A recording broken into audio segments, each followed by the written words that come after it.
great end in religious instruction. The great end in religious instruction is not to stamp out our minds upon the young, but to stir up their own. Not to make them see our eyes, but to look quietly and steadily with their own. Not to give them a definite amount of knowledge, but to inspire a fervent love of truth. Not to form an outward regularity, but to touch inward springs. Not to bind them by ineradicable prejudices to our particular sect or peculiar notions. But to prepare them for impartial, conscientious judging of what subjects may be offered to their decision. Not to burden the memory, but to quicken and strengthen the power of thought. Not to impose religion upon them in the form of arbitrary rules, but to awaken the conscience with moral discernment. In a word, the great end is to awaken the soul to excite and cherish spiritual life.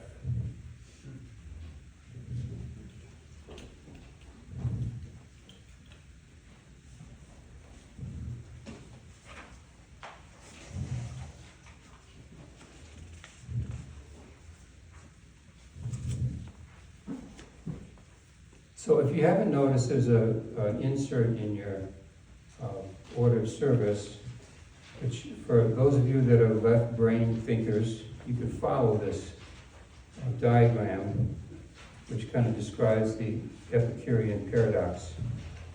But I'm not really going to talk about that. That's for left brain people.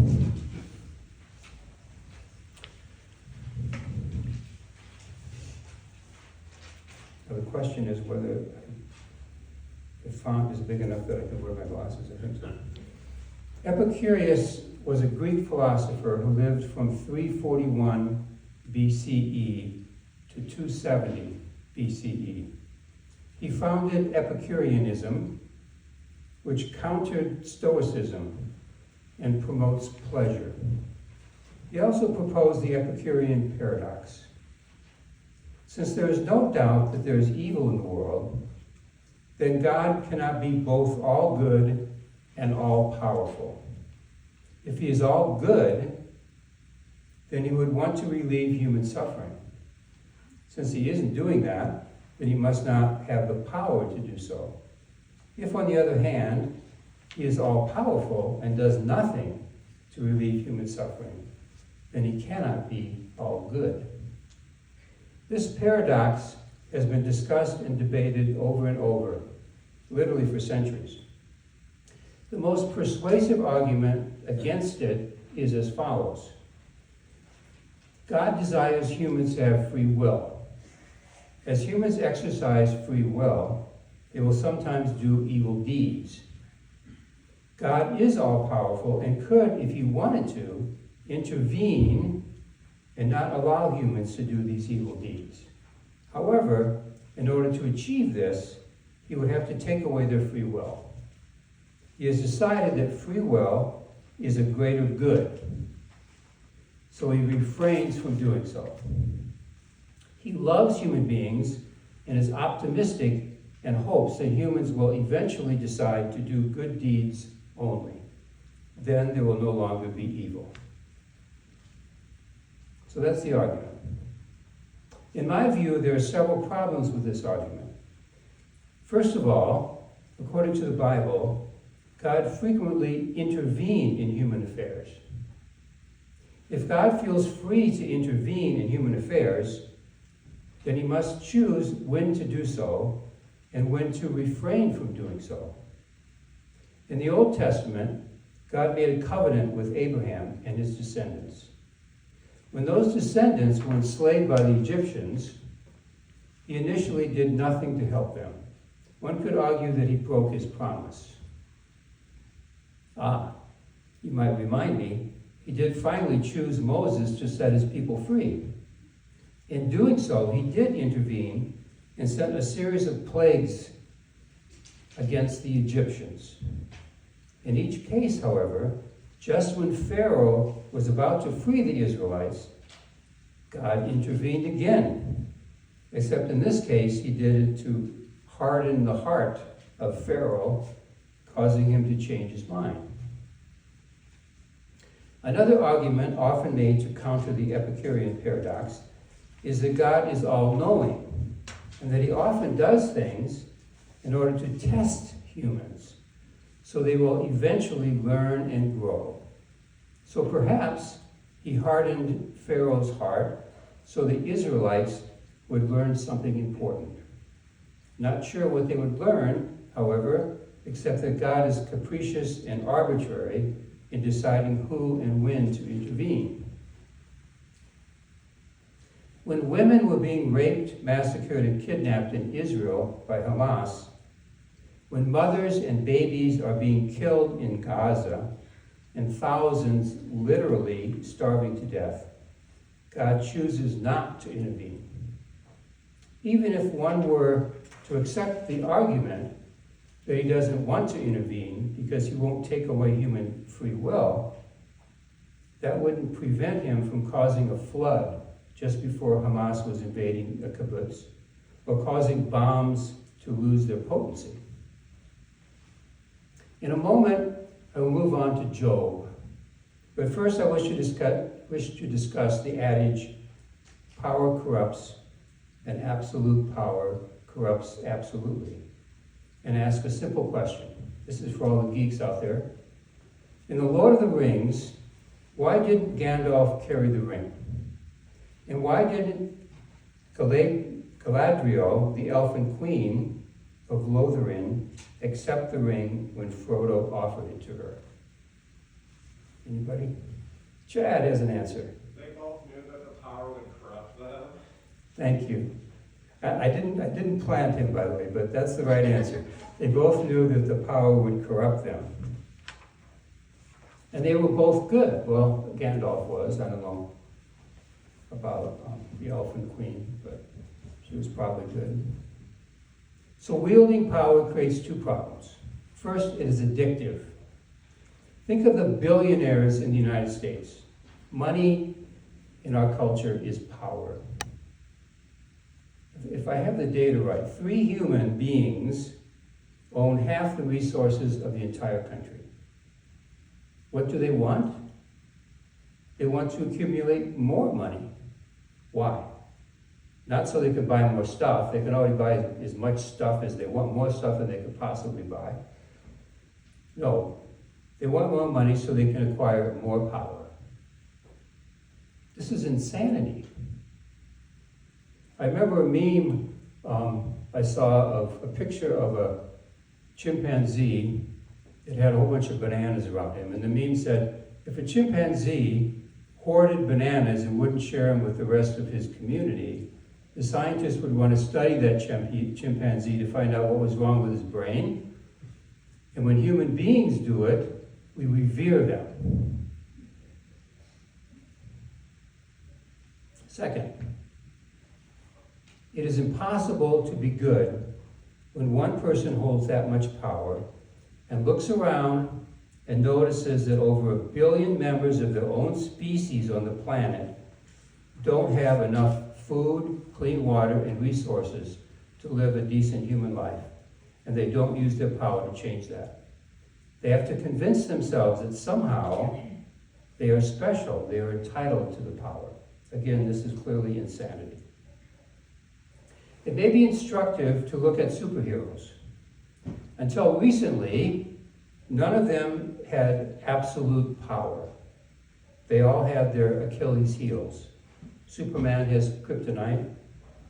Other superheroes are limited to 1 or 2 powers, but can be defeated by others with different powers. So we can believe that they're trying to be good. So what happens when a new superhero seems to have unlimited power? Meet Captain Marvel. There can be 10 superheroes fighting the villains, but when Captain Marvel arrives, they might as well go take a coffee break because she cannot lose. No story there now. That's why she doesn't show up very often. Why she's always off on some other planet or some other realm, helping some other fragile species. Is Captain Marvel all good? Perhaps, perhaps not. We don't really know. She is unknown to us because it makes no sense to us that anyone can be all-powerful and also all good. Yet, we pretend to create a God in that image. And we give him credit when things go right, but we excuse him when things go wrong. Okay? I'm thinking about how it's very easy when something happens that seems to help me, it's very easy to think, thank God for that. It's very common. People say, well, thank God. I was almost in an accident, but I lived. Thank God. So what does this really mean when we say that? What are we saying? We're saying that somehow God intervened at that moment to help me survive? He picked me out, that I'm more important than those babies in Gaza? Think about that. If that's true, then that's not the kind of God that I would want to worship. It reminds me of a scene from a film called I, Robot. I don't know if any of you saw it, but Will Smith is the main character. And there's a scene in there where Will Smith, who's a police officer, is in a car accident. And there's another car involved with a little girl in it. And a robot comes to try to save one of them. And the robot determines that it can't save both of them. So it determines that the chances of Will surviving is greater than the chance of the little girl surviving. So the robot saves Will instead of the little girl. And one of the things that the character says in the show is that any human being would choose the girl anyway. Okay? So the reality is that we humans are more ethical than the God of the Old Testament. And I think Job, when I get into Job, we'll understand that a little bit better. So at this point, I'm going to read a passage to you from a book by Terry Pratchett entitled Unseen Academicals. And I think it's going to illustrate this a little bit more. The patrician took a sip of his beer. Quote, I have told this to few people, gentlemen, and I suspect I never will again. But one day, when I was a young boy on holiday in Uberwald, I was walking along the bank of a stream when I saw a mother otter with her cubs. A very endearing sight, I'm sure you will agree. And even as I watched, the mother otter dived into the water and came up with a plump salmon, which she subdued and dragged on to a half-submerged log. As she ate it, while of course it was still alive, the body split, and I remember to this day the sweet pinkness of its roes, R-O-E-S, babies, as they spilled out, much to the delight of the baby otters who scrambled over themselves to feed on the delicacy. One of nature's wonders, gentlemen, mother and children dining upon mother and children. And that's when I first learned about evil. It is built into the very nature of the universe. Every world spins in pain.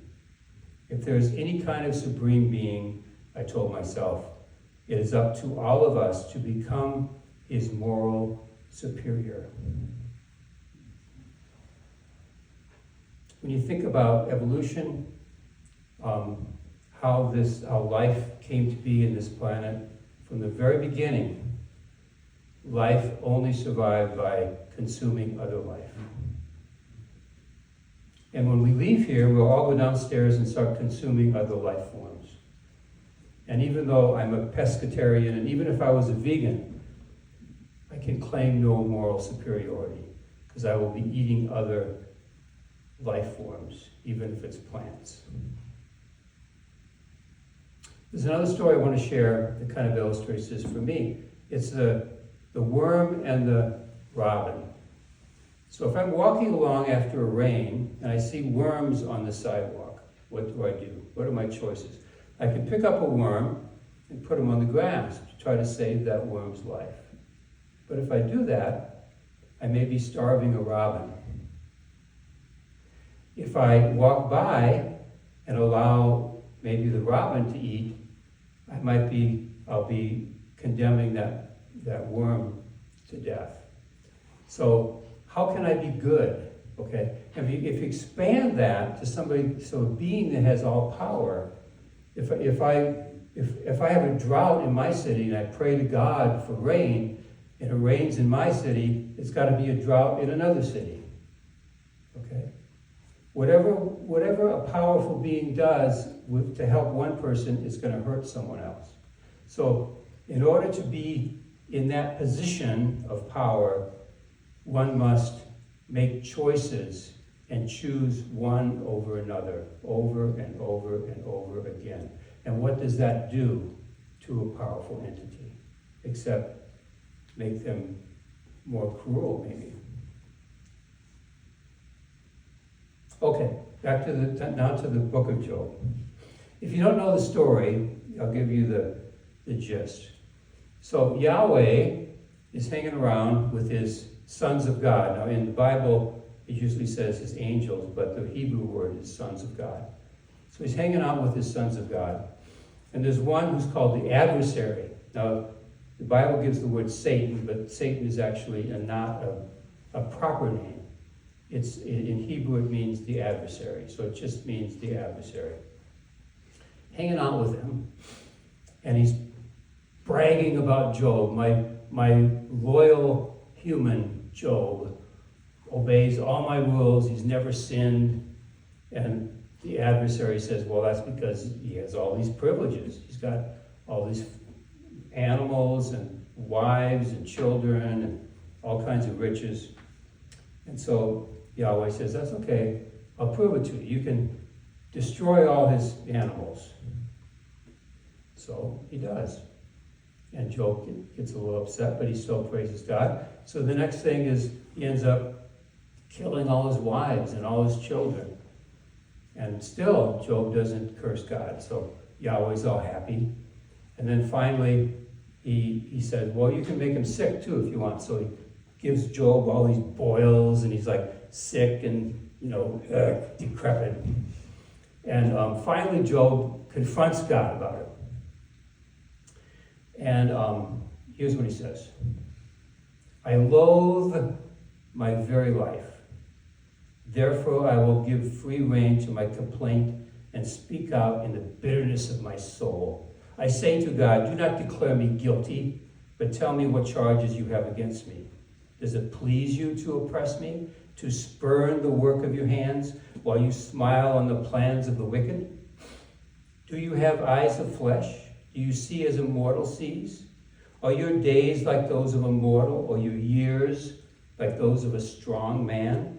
That you must search out my faults and probe after my sin, though you know that I am not guilty, and that no one can rescue me from your hand? Your hands shaped me and made me. Will you now turn and destroy me? Remember that you molded me like clay. Will you now turn me to dust again? Did you not pour me out like milk and curdle me like cheese? Clothe me with skin and flesh and knit me together with bones and sinews. You gave me life and showed me kindness, and in your providence watched over my spirit. But this is what you concealed in your heart, and I know that this was in your mind. If I sinned, you would be watching me and would not let my offense go unpunished. But if I am guilty, woe to me. Even if I am innocent, I cannot lift my head, for I'm full of shame and drowned in my affliction. If I hold my head high, you stalk me like a lion, and again display your awesome power against me. You bring new witnesses against me and increase your anger toward me. Your forces come against me wave upon wave. Why then did you bring me out of the womb? I wish I had died before any eye saw me. If only I had never come into being or had been carried straight from the womb to the grave. Are not my few days almost over? Turn away from me so I can have a moment's joy before I go to the place of no return, to the land of gloom and utter darkness, to the land of deepest night, of utter darkness and disorder, where even the light is like darkness.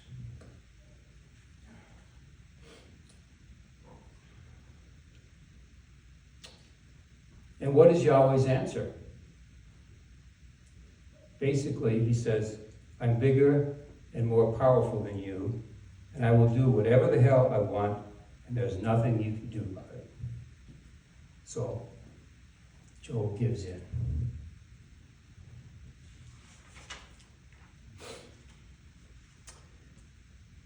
Carl Jung wrote an essay entitled Answer to Job. I'm going to read a couple of quotes from his book on page 20. Give us something to think about.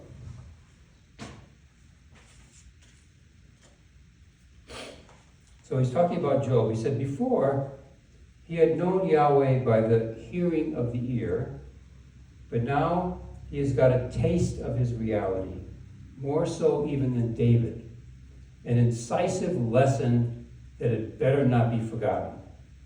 Formerly, he was naive, dreaming perhaps of a good God, or of a benevolent ruler and just judge. He had imagined that a covenant was a legal matter, and that anyone who was party to a contract could insist on his rights as agreed, that God would be faithful and true, or at least just, and as one could assume from the Ten Commandments, would have some recognition of ethical values, or at least feel committed to his own legal standpoint. But to his horror, he has discovered that Yahweh is not human, but in certain respects, less than human. That he is just what Yahweh himself says of Leviathan, the crocodile. He beholds everything that is high. He is king over all proud beasts. At one moment, Yahweh behaves as irrationally as a cataclysm. The next moment, he wants to be loved, honored, worshipped, and praised as just. He reacts irritably to every word that has the faintest suggestion of criticism, while he himself does not care a straw for his own moral code if his actions happen to run counter to his statutes.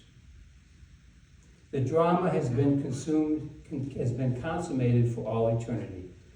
Yahweh's dual nature has been revealed, and somebody or something has seen and registered this fact. Such a revelation, whether it reached man's consciousness or not, could not fail to have far-reaching consequences.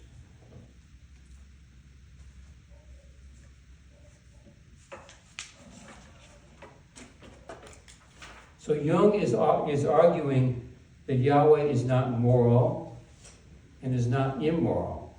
He is amoral. He is unconscious. Job's unlucky task is to teach him ethics. So where do we go from here?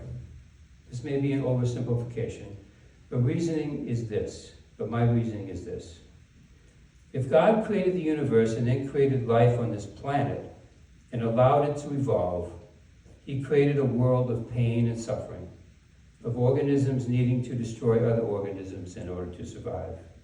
Like the mother otter and her cubs, who have no compassion for the suffering of the mother fish and her babies, soon we will be celebrating with our own kind by consuming other organisms, whether plant or animal, with little or no compassion for their suffering. If this all-powerful being has the ability to intervene to reduce some suffering, but chooses not to do it, then I don't think he is a good and loving God.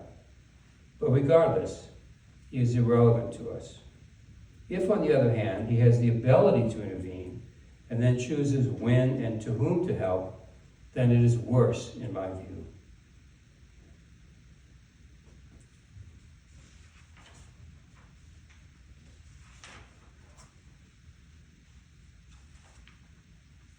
One other thought to share a little bit about from psychology. There's something called attachment status. So there's different kinds of attachment. All of us as babies, in order to survive, we must attach to an adult, preferably a parent. And if the parent is a loving parent, we'll have a secure attachment. And if we have a secure attachment, it gives us a lot of assistance, makes it easier for us to move forward in our life. And about something over 50% of the people have a secure attachment.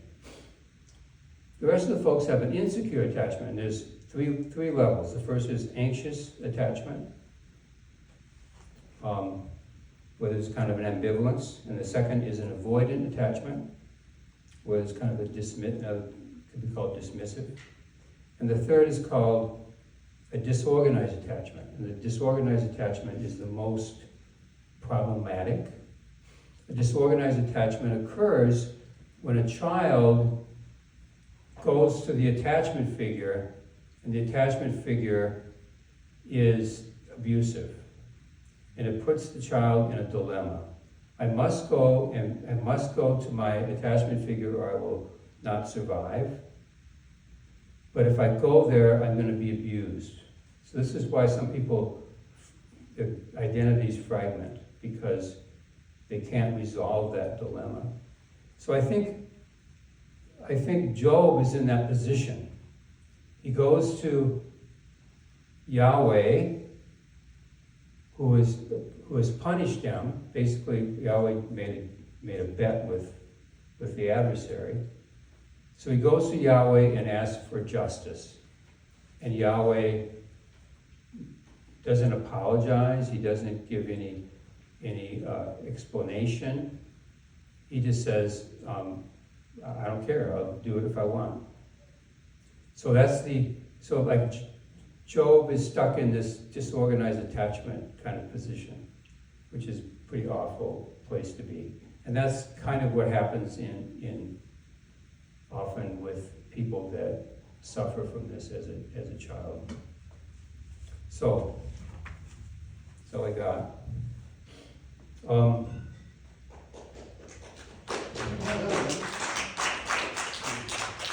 I did, let me stop this.